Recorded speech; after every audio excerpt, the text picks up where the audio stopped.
ताज्या बातम्यांसाठी महान करेला सबस्क्राइब करा आणि बेल आयकॉनला क्लिक करा। आंबेमाळ गुडवळी धनगरवाडा रस्ता तात्काळ सुरू करा अन्यथा आंदोलन, यशवंत क्रांती संघटनेचा इशारा। चंदगड तालुक्यातील खालसा गुडवळीपैकी आंबेमाळ ते गुडवळी धनगरवाडा ग्रामीण मार्ग क्रमांक 57 चे काम तात्काळ सुरू करून पूर्ण करण्यात यावं, अन्यथा तीव्र आंदोलन छेडण्यात येईल असा इशारा यशवंत क्रांती संघटनेचे संस्थापक अध्यक्ष संजय वाघमोडे यांनी दिला आहे।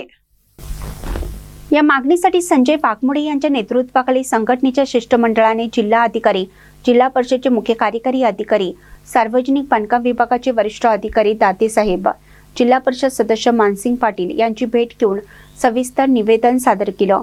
या निवेदनात नमूद करण्यात आलं की ग्रामीण मार्ग 57 साठी यापूर्वी जिल्हा परिषद बांधकाम विभागाकडून 30 लाख रुपयांचा निधी मंजूर होऊन रस्त्याचं काही अंशी काम पूर्ण झालं आहे।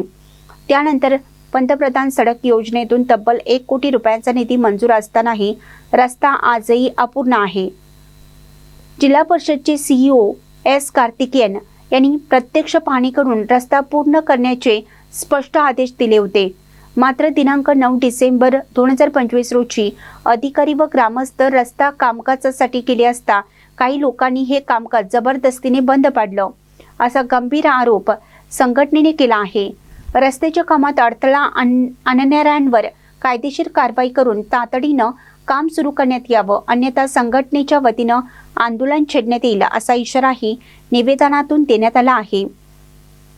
या शिष्टमंडळात यशवंत क्रांती संघटनेचे संस्थापक अध्यक्ष संजय वाघमोडे, कोल्हापूर जिल्हा संपर्क प्रमुख सुनील शेळके, शहरी जिल्हा अध्यक्ष हेमंत बोडके, ज्ञानेश्वर फाले, खालसा गुडवळे सरपंच धुळफोंडे, किरमटेवाडी सरपंच ज्योतिबा किरमटे, बाबू सोनूफोडे, नीनू विटूफोडे आदींचा समावेश होता। महानकरे न्यूजसाठी प्रकाश ऐनापुरे, चंदगड।